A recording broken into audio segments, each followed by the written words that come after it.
Ma présentation, je la veux relativement courte pour qu'on puisse débattre un petit peu après.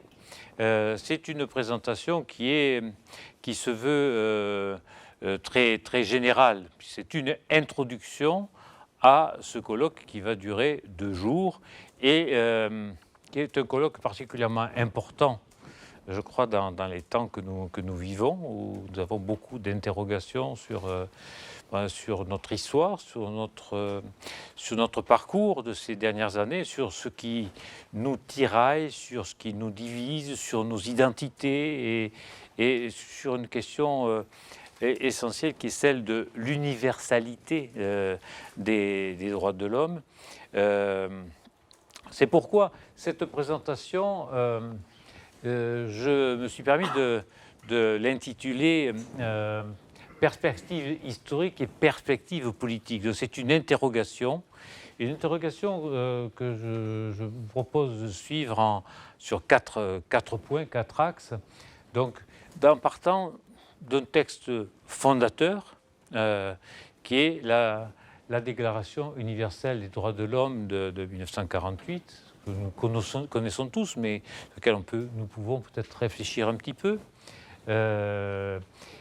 Sur ce qu'elle a permis, cette déclaration, sur la mise en place de tout un système international des droits humains.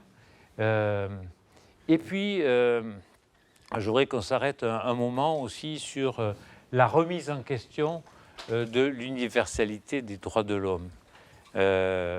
Et enfin, qu'on s'interroge sur les perspectives aujourd'hui, sur la place des droits de l'homme par rapport à l'histoire que nous vivons.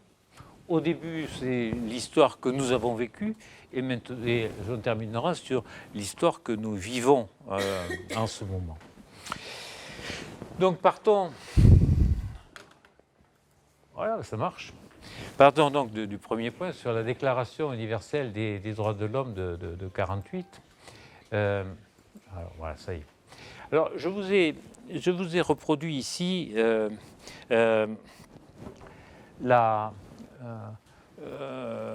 les éléments qui sont dans le préambule de la Déclaration universelle des droits de l'homme, pour voir sur quoi on met l'accent. Je crois que la phrase importante du point de vue historique, c'est celle-ci. Considérant que la méconnaissance et le mépris des droits de l'homme ont conduit à des actes de barbarie qui révoltent la conscience de l'humanité. C'est, je crois, ce qui a fait qu'en 1948, on ait adopté ce texte, parce qu'on était au lendemain de 2 désastres mondiaux, les 2 guerres mondiales, et on peut effectivement faire un lien entre ces 2 conflits mondiaux, et puis tout ce qui s'est passé entre les 2 guerres mondiales et la barbarie qu'a été la Shoah, et puis toutes les autres barbaries qu'il y a eu autour, et puis le contenu moral ou amoral de cette barbarie. Et donc le point de départ, c'est cette conscience que, en fait, ce désastre, il a été engendré par un mépris de la dignité inhérente à tous les membres de la famille humaine. Je crois que c'est le point essentiel. Et il y a donc un lien entre cette étape historique de 1948 et son contexte. Donc, ça conduit à un constat. Cette reconnaissance de la dignité inhérente à tous les membres de la famille humaine, c'est une donnée que tout le monde veut universelle. Et c'est pourquoi les peuples des Nations Unies ont proclamé à nouveau leur foi dans les droits fondamentaux de l'homme, dans la dignité et la valeur de la personne humaine, dans l'égalité des droits des hommes et des femmes, pour favoriser le progrès social dans les meilleures conditions pour une liberté plus grande. Ah, alors je m'aperçois que l'éclairage n'est pas excellent. J'aurais dû choisir une autre couleur. Bon, ceci dit, je sais ce qui est écrit, donc je vais pas tout vous lire dans le détail, mais je voudrais dire que il y a dans ce moment historique important de 1948, il y a une personne dont vous connaissez peut-être le nom, qui est René Cassin. René Cassin qui a été le principal rédacteur de la Déclaration universelle des droits de l'homme. René Cassin, il a une histoire personnelle dans sa relation aux droits de l'homme. D'abord, dans son enfance, il a connu ce qu'était le mépris des droits de la personne humaine, parce qu'il a été personnellement, dans sa famille, impliqué dans le scandale qu'a été l'affaire Dreyfus. Il était apparenté au capitaine Dreyfus, et il a été très sensibilisé à ce fond culturel, humaniste qu'on vit en Occident, qu'on vit en France. Et il a été lui-même victime dans la Première Guerre mondiale. Il a été blessé grièvement, et toute sa vie, il a été attaché à ces questions humanistes et humanitaires. Il a, dès le début du second conflit mondial, il a été rejoindre le général de Gaulle. Il a participé à toute la construction de la paix après la Seconde Guerre mondiale. Il a été l'un des inspirateurs du tribunal de Nuremberg pour juger les auteurs des crimes nazis. Et il a été l'un des premiers juges de la Cour européenne des droits de l'homme. Et il a été donc, il avait dans son passé toutes les valeurs humanistes que nous avions déjà exprimées à l'époque au XVIIIe siècle, et qui, au moment de la Déclaration des droits de l'homme et du citoyen de 1789. Donc cette déclaration universelle qui est importante, qui est un tournant en 1948, elle se base sur un fond culturel très profond, et particulièrement en France.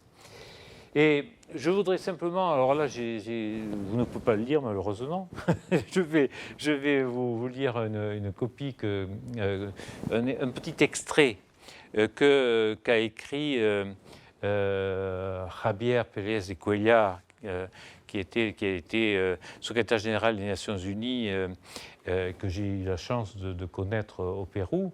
Il dit que René Cassin était de la trempe des bâtisseurs. Il en avait la patience et l'opiniâtreté. Le seul statut qu'il ait vraiment revendiqué hautement, fièrement, fut celui d'enseignant. Il avait la ferme conviction que c'était uniquement par l'éducation que les hommes pouvaient progresser, et que dans cette tâche, il ne devait y avoir aucun répit. Donc il y a cette idée que on lutte contre la barbarie et les désastres de l'histoire par la promotion de l'universalité des droits de l'homme et par ce qu'on fait dans une université, qui est l'enseignement, la réflexion. Donc, la Déclaration universelle, elle est l'héritage des Lumières, et on pourrait même, c'est porté à un niveau tel que ça peut être considéré comme une religion du progrès, une religion déconnectée en France et dans un certain nombre de pays occidentaux, déconnectée du christianisme ou toute autre foi religieuse. Donc c'est donc la Déclaration des droits de l'homme de 1989, à laquelle il est fait référence dans la Déclaration universelle, c'est le résultat d'une évolution des esprits sur la base de l'héritage des Lumières du XVIIIe siècle. C'est aussi une religion de l'individualisme.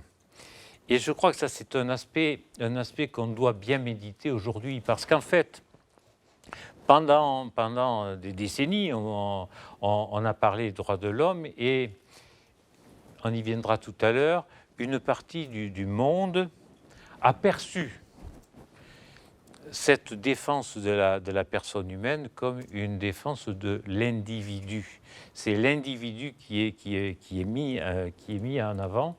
Et dans la Déclaration des droits de l'homme et des citoyens française en 1789, mais aussi dans un autre texte fondateur qui est le Bill of Rights aux États-Unis, où il s'agit de défendre l'individu et ses projets et ses intérêts contre l'arbitraire en général. Donc c'est bien une religion du progrès social, du progrès économique, et une religion de la liberté individuelle. Mais déconnectée des autres foi religieuses. C'est ce qui a fait écrire à Régis Debray, dans un livre dont je vous donnerai les références tout à l'heure, qu'il s'agit de la dernière en date de nos religions civiles, l'âme d'un monde sans âme. Je crois que c'est une phrase à méditer. Mais cette religion du progrès et de la liberté, ce n'est pas une religion pour autant consensuelle, même si elle a pu l'apparaître en apparence. De quoi s'agit-il ? Regardons un petit peu le contenu de la Déclaration universelle des droits de l'homme de 1948. De quoi parle-t-on ? Et ne peut-on pas discerner dans cette déclaration quelques nuances, quelques niveaux distincts d'intérêt ? Bon, malheureusement, je n'avais pas pensé que le noir sur bleu ne se verrait pas. Et donc, je bats ma culpe. Il y a un premier bloc, je ne vais pas tout vous lire, il y a un premier bloc qui met l'accent sur libre et égaux en dignité et en droit, sans distinction de race, de couleur, de sexe, de langue, de religion et d'opinion. Ça, il n'y a pas de doute, tout le monde l'a admis et personne ne le remet en cause. Le droit à la liberté et à la sûreté, le droit à une justice équitable, liberté de circulation et de résidence, tout ça, ce sont des droits fondamentaux qui sont sans possibilité de contestation. Là où on arrive à des nuances qui peuvent être discutées par des gens qui ne sont pas occidentaux ou qui ne sont pas français. Par exemple, droit à la propriété, droit à l'éducation sous toutes ses formes, les droits et devoirs envers la communauté dans laquelle le libre et plein développement de la personnalité est possible. Là, on débouche sur des questions qui sont de nature sociétale. C'est-à-dire que, par exemple, quelle est la valeur de l'individu au sein de la famille et au sein d'un groupe social ?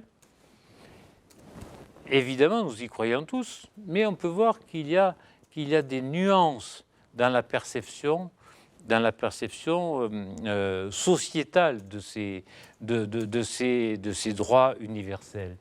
De même, le droit à la propriété.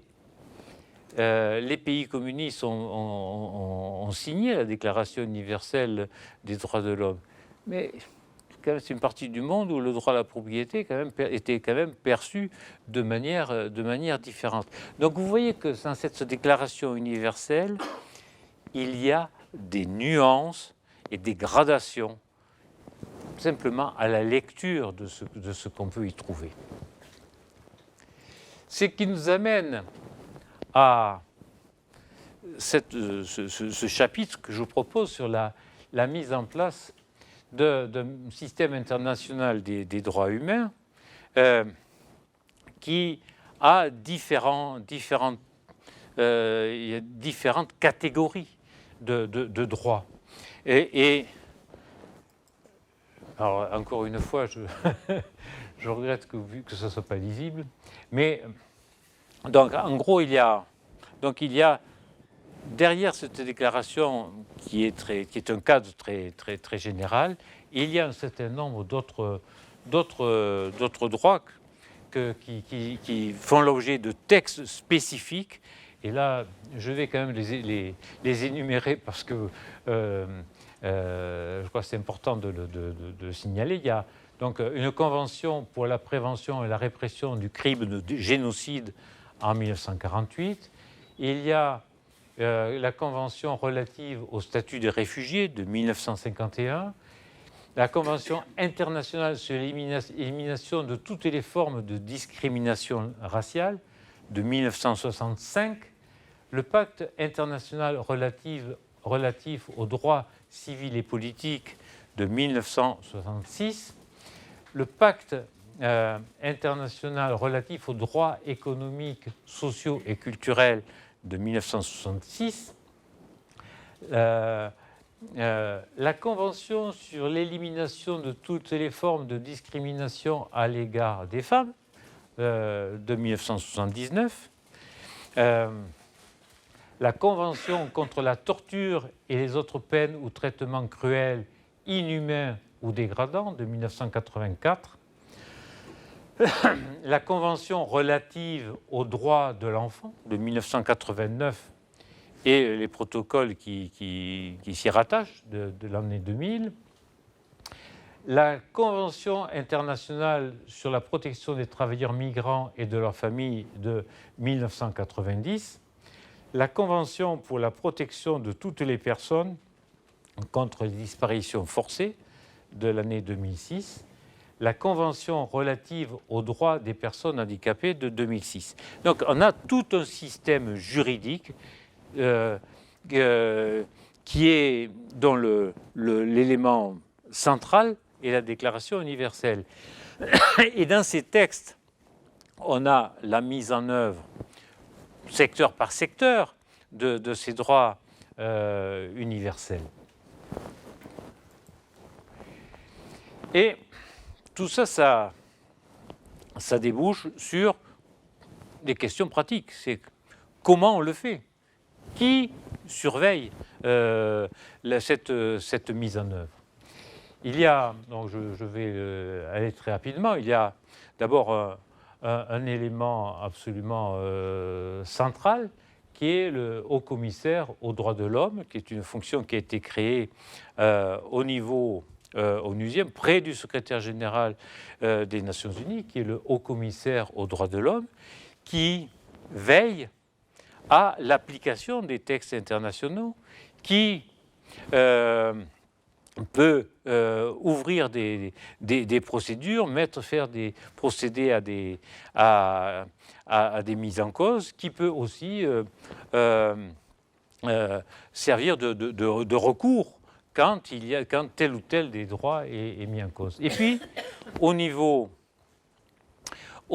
des États, il y a depuis 2006 le Conseil des droits de l'homme dont M. Forst, ici présent, pourra dire beaucoup plus de choses que je peux en dire moi-même, puisqu'il en a l'expérience. Mais ce que je peux vous dire, c'est parler un petit peu de l'arrière-plan, historique. Le Conseil des droits de l'homme, où je crois 47 pays sont représentés, donc ce n'est pas la totalité de la communauté internationale. Le Conseil des droits de l'homme a pris la succession de la Commission des droits de l'homme, et cette commission, elle a été remplacée seulement parce qu'elle était très contestée, parce qu'on s'est rendu compte, en fait, que dans la participation à cette commission, la préoccupation des droits de l'homme n'était pas la première des préoccupations. Il y avait des préoccupations d'équilibre politique entre pays, entre régions. Et je peux en témoigner de manière personnelle, puisque en 2003, la Libye du colonel Kadhafi a été nommée à la Commission internationale des droits de l'homme, alors que, disons que les réalisations en matière de droits de l'homme de la Libye étaient consensuelles, mais de manière négative. Il y avait quand même un certain nombre d'enfermements, de tortures, de disparitions forcées.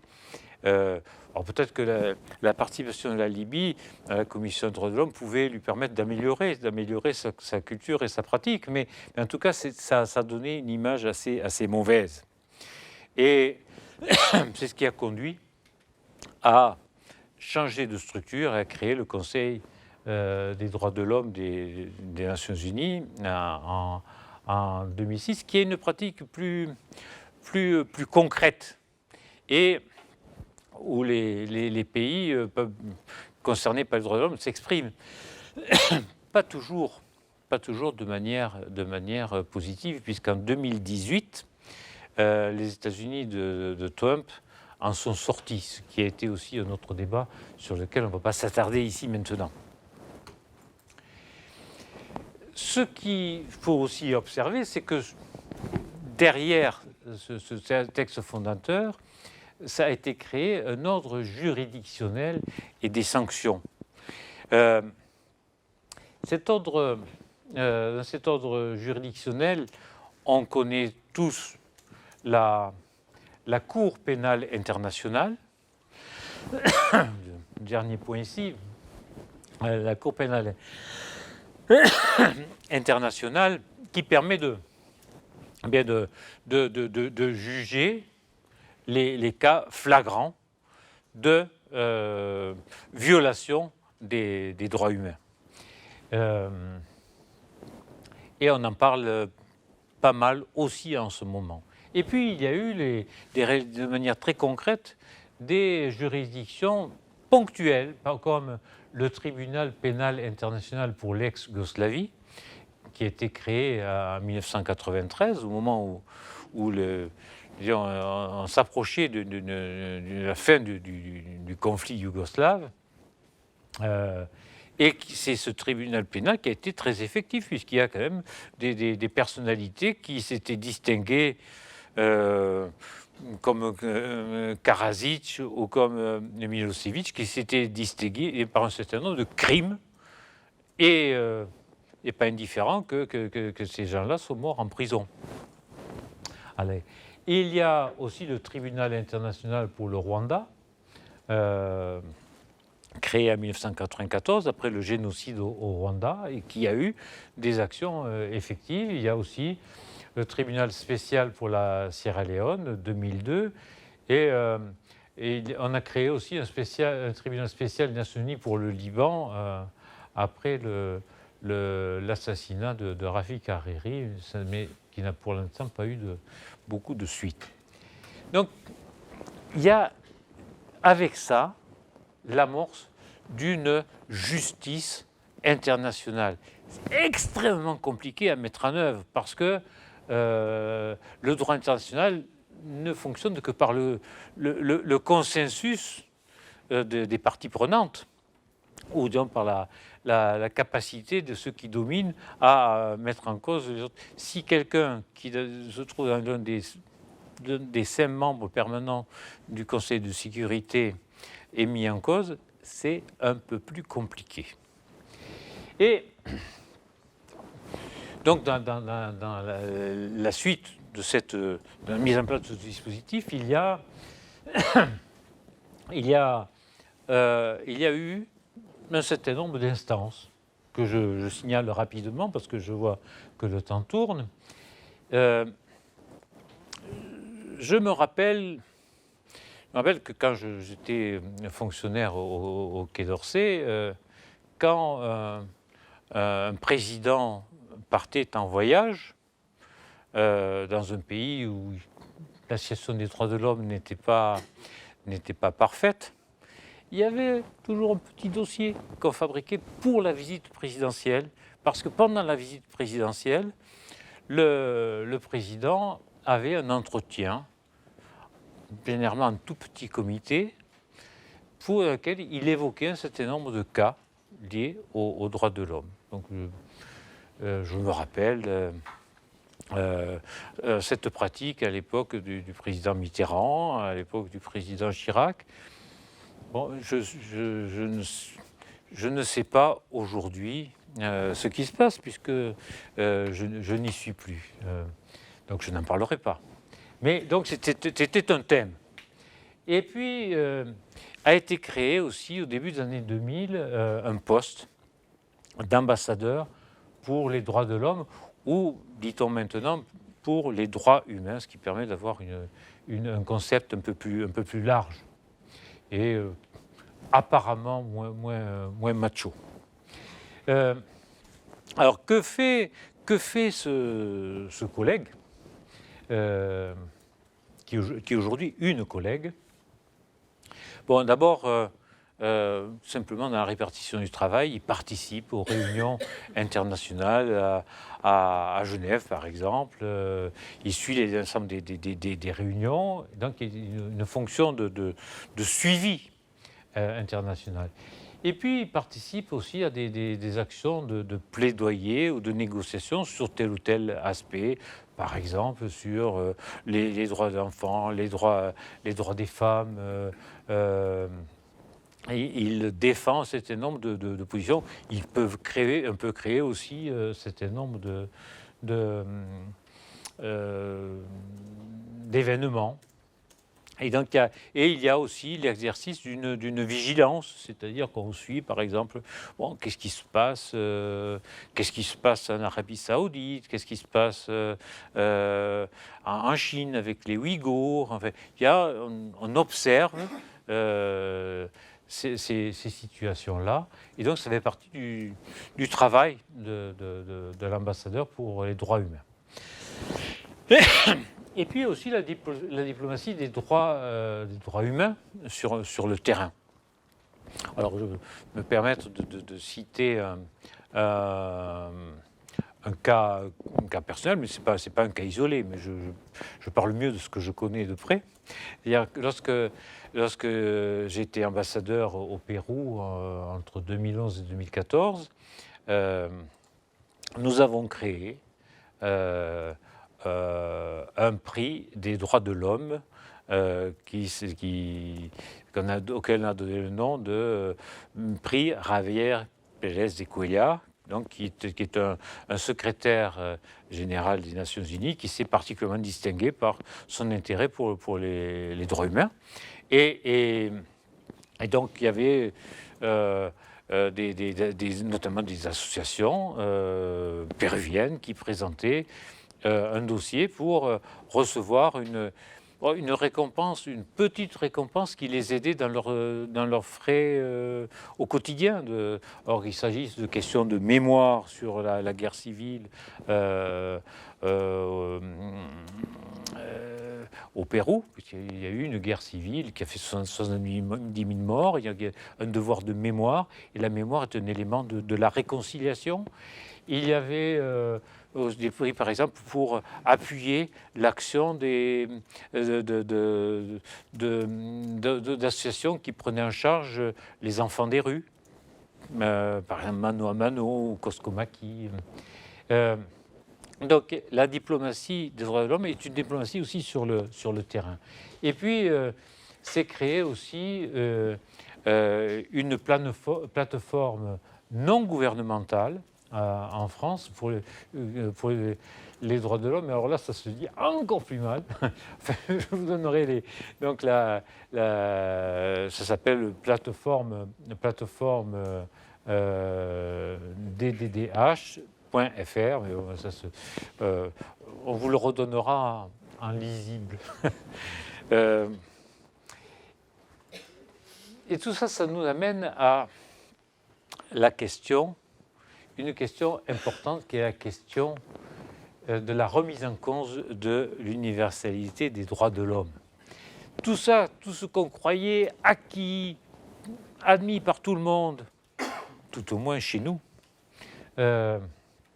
en fait, n'est pas aussi universel. L'universalité de cette action n'est pas aussi reconnue que nous l'imaginions. Et donc, cette diapositive s'appelle, donc, après l'euphorie des années 90, une critique du droit de l'homisme au nom du réalisme. Alors, il faut dire qu'il y a eu une période d'euphorie. Et il y a notamment un ouvrage que je vous cite que je trouve absolument excellent, qui est l'ouvrage de Jean-Marie Guéhenno, qui a eu de hautes fonctions dans le cadre des Nations Unies. Jean-Marie Guéhenno a écrit le premier 21e siècle, de la globalisation à l'émiettement. Il analyse très bien l'euphorie dans laquelle on a vécu au début des années 90, au moment où le mur de Berlin est tombé, au moment où, un an plus tard, l'Union soviétique a disparu. Donc, tout paraissait possible. Il y a eu un développement des travaux multilatéraux. Il y a eu la conférence de Rio sur les questions environnementales en 1992. Il y a eu la conférence de Copenhague en 1995. Il y a eu la déclaration du millénaire en l'an 2000. Il y a eu toute une effervescence qui faisait que cette religion du progrès de la liberté, on imaginait que parce que il n'y avait plus deux blocs, mais un seul monde, on imaginait que ça y est, l'heure de ce monde, un monde multilatéral, nanti de cette religion du progrès, que ce monde-là était arrivé. D'ailleurs, vous avez peut-être connu un livre écrit par Francis Fukuyama, un universitaire américain, dans lequel il parlait de la fin de l'histoire. Parce que pour lui, à partir de là, les affrontements n'existeraient plus. À partir de là aussi, on pouvait considérer que la diplomatie concrète entre États était vouée à, peut-être pas à disparaître, mais disons à passer au second plan. Et je voudrais vous citer deux phrases de quelqu'un que vous connaissez, au moins de nom, qui est Hubert Védrine. Hubert Védrine, qui a été secrétaire général de l'Élysée à l'époque du président Mitterrand, qui a été pendant 5 ans ministre des Affaires étrangères dans le gouvernement Jospin. Hubert Védrine est un diplomate de haut vol, un diplomate aussi réaliste, parfois même critiqué pour être trop réaliste. Et je vous conseille un livre qu'il a publié en 2007 qui s'appelle « Continuer l'histoire » et dans lequel il dresse un portrait très sarcastique de cette euphorie des années 90. Et en 2007, il a dit la chose suivante, que je vous lis intégralement. Ma réflexion porte sur la manière dont les gouvernements occidentaux se croient aujourd'hui chargés d'une mission quasi évangélique. Ils s'estiment investis d'un rôle spécial qui n'est pas sans rappeler le fardeau de l'homme blanc, cher à Kipling. On va vacciner les enfants, on estime avoir un devoir de démocratisation, sans comprendre que dans le monde, beaucoup de gens ne se retrouvent pas dans cette culture du prosélytisme des droits de l'homme. Je suis aussi attaché aux droits de l'homme que n'importe qui, et je ne suis pas relativiste, mais j'interroge en quoi les Européens ont une légitimité particulière à intervenir. La vérité est que souvent, ce que j'appelle le droit de l'homisme est une posture de repli. C'est-à-dire parce qu'on n'est pas capable d'avoir une autre politique étrangère. Et donc, c'est ceci pour introduire cette réflexion sur la remise en question de l'universalité. C'est une critique qui rejoint le rejet des Lumières qu'on avait déjà trouvé dans la littérature française au XIXe siècle. La littérature et aussi dans l'action politique. Il y a des gens comme Joseph de Maistre, par exemple, un certain nombre d'écrivains qui considéraient que la promotion de l'individu niait la réalité complexe de ce qu'est la personne humaine et niait le fait que l'être humain est aussi membre d'une collectivité nationale, d'une collectivité de communauté familiale, membre aussi d'une religion, d'une église. Ce qui conduit à ce terme de holisme contre individualisme. Et ça mène à examiner cette identité que certains mettent entre individualisme et occidentalocentrisme. Qu'est-ce que cet individualisme ?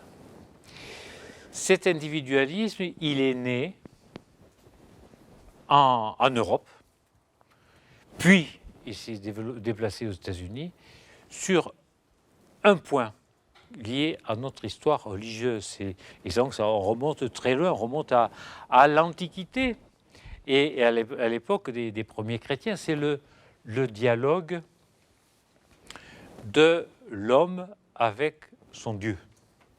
Et donc, ce qui lui donne une légitimité à croire, légitimité à agir, légitimité aussi à se révolter.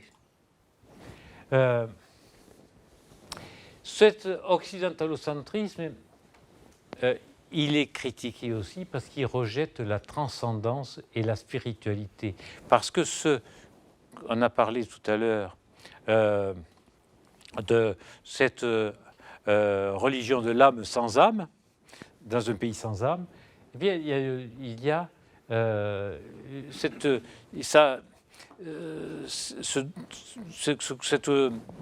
foi humanitaire, si je puis dire, tend à se substituer à la foi religieuse. Et pour les non-européens, ce modèle est un modèle matérialiste, c'est un modèle hédoniste et c'est un modèle postmoderne où les individus croient que tout est permis. Et ça, pour beaucoup de pays dans le monde, c'est choquant. Moi, j'ai des amis dans pas mal de pays, dans différentes cultures, et j'ai été surpris de voir, par exemple, qu'un ami marocain a ri quand je lui ai parlé d'universalisme, parce qu'il dit « mais vous voulez nous imposer votre conception de l'éducation, votre conception de la famille, votre conception de la vie matérielle. Vous ne voyez pas toutes les perversions sur lesquelles débouche votre façon de voir. Et puis qu'est-ce qui s'est passé au début des années 2000? Il y a eu un certain nombre en Occident, un certain nombre de personnalités qui estimaient que, par exemple, que les revendications des Palestiniens contre Israël n'avaient pas de fondement, que c'était simplement un problème de nature socio-économique. Et puis, il y a eu l'attentat contre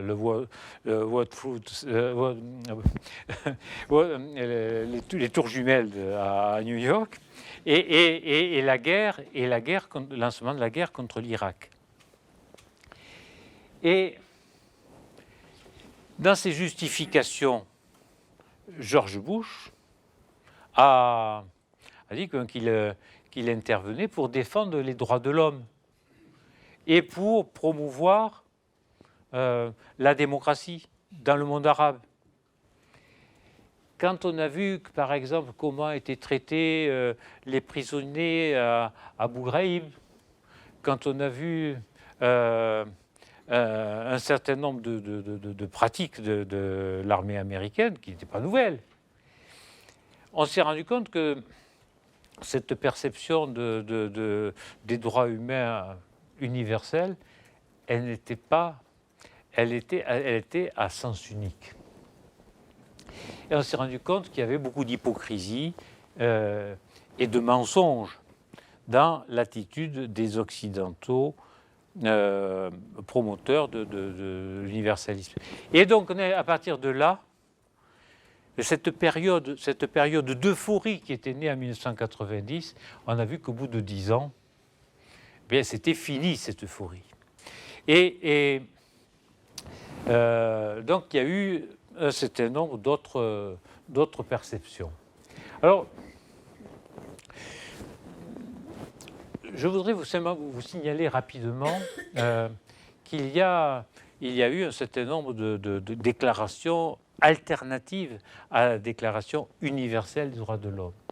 Par exemple, je ne fais que vous les citer, la Déclaration universelle des droits de l'homme en islam, dès 1981, puis la Déclaration du Caire sur les droits de l'homme en islam, en 1990, la Charte arabe des droits de l'homme en 1984, la nouvelle Charte arabe des droits de l'homme en 2004,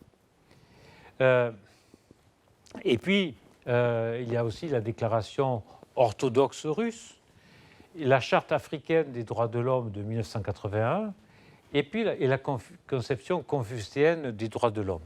Alors, impossible, dans le temps qui m'est imparti, de vous donner le détail de tout ça. Retenez que, qu'en ce qui concerne les déclarations du monde arabe ou en islam, ce qui est l'élément central du rejet, c'est que pour eux, la loi suprême, c'est le Coran. Et les droits de l'homme, d'accord, ils sont universels, mais il ne doit pas oublier la référence à la spiritualité et la référence à l'Oumma, c'est-à-dire à la communauté religieuse. Donc là, il y a une grosse différence et qui est, depuis la crise du début des années 2000, on se rend compte que c'est aussi ce qui alimente des contestations islamiques. Et pas seulement islamistes, mais aussi islamiques. Et puis, quand on se tourne vers le monde russe, on en parle beaucoup en ce moment. Eh bien, la déclaration orthodoxe met l'accent sur la tradition slave, met l'accent sur la prééminence du groupe, la prééminence en général, la prééminence du père dans la famille, la prééminence de la nation, et que les droits de l'homme doivent se comprendre à travers ce filtre-là. Et puis, la conception confucéenne du droit de l'homme, c'est aussi une conception dans laquelle on reconnaît les droits de l'homme, mais à condition de ne pas oublier le rôle que les uns et les autres, les hommes et les femmes, ont dans la famille, dans la société, à condition aussi de ne pas mettre en avant nécessairement l'individu et de conserver l'importance du groupe. Et bon, je suis obligé d'aller vite, mais on pourrait y revenir si vous voulez. Dans cette remise en cause, il faut bien reconnaître qu'il y a eu des oublis, qu'il y a eu des erreurs. J'ai parlé de ce qui a été fait au nom des droits de l'homme dans les pays, dans le monde musulman par exemple. Il y a eu des oublis aussi, par exemple, bon, on a oublié de prendre en compte en son temps le génocide au Rwanda, quand même 800 000 morts. On a opéré avec un certain cynisme. Et puis du côté, mais le problème n'est pas seulement du côté des autres, il est aussi du côté des Occidentaux. Les Occidentaux se sont mis à douter d'eux-mêmes, se sont mis à douter de leur propre universalité.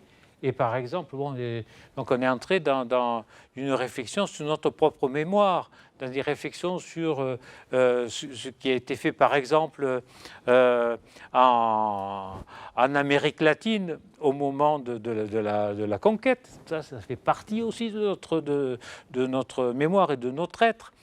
Ce qui a été fait dans le cadre du colonialisme, ce qui a été fait, bon, par exemple, les Français...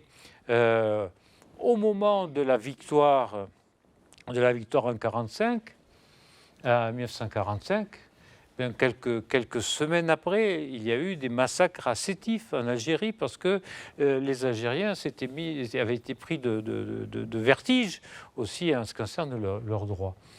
Et puis il y a eu aussi le coup de massue, il y a eu le trumpisme qui lui-même a remis en doute l'universalité. America first, disait-il. Et le reste de l'humanité, bon, pour lui, c'était moins important que la prééminence de l'Amérique. Et c'est aussi dans ce contexte qu'il a quitté le Conseil des droits de l'homme. Donc, alors que reste-t-il ? Que reste-t-il et est-ce que... Non, c'est pas 5 minutes, c'est 10. Qu'est-ce qui reste après tout ça? Dans quelle perspective se retrouve-t-on? J'ai donné comme titre à ce dernier chapitre une déclaration de Zaid Raad al-Husseini, qui a été haut commissaire pour les droits de l'homme entre 2014 et 2018, si je ne me trompe pas. Il a dit « Les violations des droits de l'homme d'aujourd'hui sont les conflits de demain ».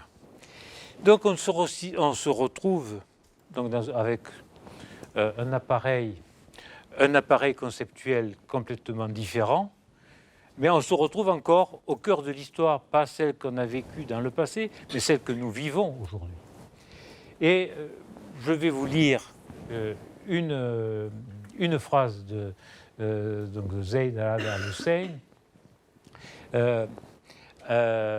qui dit « Mon expérience est que quand on parle aux victimes de violations des droits de l'homme, ils savent tous que les droits de l'homme sont universels. il n'y a que ceux qui violent les droits de l'homme qui trouvent des excuses dans les traditions, les cultures, les circonstances. J'ai entendu les témoignages de victimes de beaucoup de pays sur tous les continents et ça ne varie pas. Si vous avez subi une perte, si un membre de votre famille a été détenu arbitrairement, s'il a disparu, s'il a été torturé, si quelqu'un a été privé de sa vie ou de sa liberté, la souffrance est identique. La souffrance, c'est ça qui est universel. Et donc, on peut prendre le problème sous un angle plus concret. Donc, entre les différentes déclarations que je vous ai citées dans le monde musulman, en Chine, dans le monde russe ou en Occident, il y a des principes communs. Et la souffrance que l'on peut ressentir est un des principes communs. La résistance contre cette souffrance est un principe commun. Donc il peut y avoir, on peut prendre l'initiative d'un dialogue déconnecté des intérêts et des considérations idéologiques. Mais il faut certainement le faire à une condition que les participants à ce dialogue soient des acteurs de terrain, c'est-à-dire qu'ils connaissent les réalités du terrain, les réalités des souffrances et les réalités des droits qui sont mis en cause. Et c'est donc où peut avoir lieu ce dialogue, si ce n'est dans la société civile, là où il y a des ONG, où il y a des acteurs, et dans les instances multilatérales où on peut tous se retrouver sur une base commune. Une défense et une promotion des droits humains concrète et consensuelle, accordant un rôle central aux organisations de la société civile. Je crois pour aller vite, donc qu'il faut effectivement être concret. Il faut rechercher le consensus et il faut prendre en compte les reproches qui ont été adressés aux acteurs des droits de l'homme, reprochent d'avoir une vision certainement souvent trop abstraite, certainement aussi trop occidentalo-centriste. Et donc un large champ de situations concrètes pour lutter contre les souffrances et les injustices, pour assurer la promotion de la personne humaine dans l'environnement social et culturel qui est le sien. Être concret, ça signifie aussi accorder peut-être plus d'importance à la défense et à la promotion des droits économiques, sociaux, éducatif et culturel dans un système global qui doit être plus équitable. Donc ce qui amène aussi à s'interroger sur la façon dont fonctionne la globalisation au niveau international, à s'interroger un peu sur les pratiques qui font qu'on a délocalisé les activités industrielles dangereuses ou pénibles vers les pays les plus pauvres, sur le fait qu'on a délocalisé aussi les activités les plus polluantes dans les pays les plus pauvres, ce qui amène à avoir peut-être un dialogue aussi avec les grands acteurs économiques. Et qui amène aussi à s'interroger aux nécessités, comme par exemple les nécessités des enfants des rues au Pérou. Et puis, ça impose aussi peut-être d'œuvrer pour une limitation des conflits et donc avoir une approche différente aussi de l'intervention dans les situations conflictuelles internationales. Dernier point, mais pas le moindre,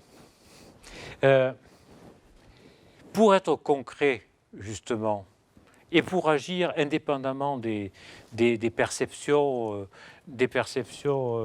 idéologiques. Il y a un rendez-vous que vous êtes un certain nombre à bien connaître, qui est l'EPU, l'examen périodique universel, qui se fait dans le cadre du Conseil des droits de l'homme à Genève. C'est un exemple. Pourquoi? Parce que n'importe qui peut avoir à se justifier. L'ambassadeur français pour les droits de l'homme a dû aller se justifier en 2018, en janvier 2018, sur par exemple la façon dont les gens sont traités en prison, sur l'application des normes, en ce qui concerne les migrants. N'importe qui peut avoir à aller s'expliquer, et s'expliquer devant tous, devant ses pairs, quelle que soit leur culture. Je crois que c'est l'extension de cette pratique est certainement salutaire, et que c'est un champ à explorer avec la société civile. Voilà, bon, j'ai terminé. Je pourrais vous donner sous une autre forme les titres de quelques ouvrages que je vous conseille. J'ai cité déjà donc le livre de Jean-Marie Guéhenno, qui est sorti il y a quelques mois, Le premier 21e siècle, de la globalisation à l'émiettement du monde. Et je trouve qu'il y a aussi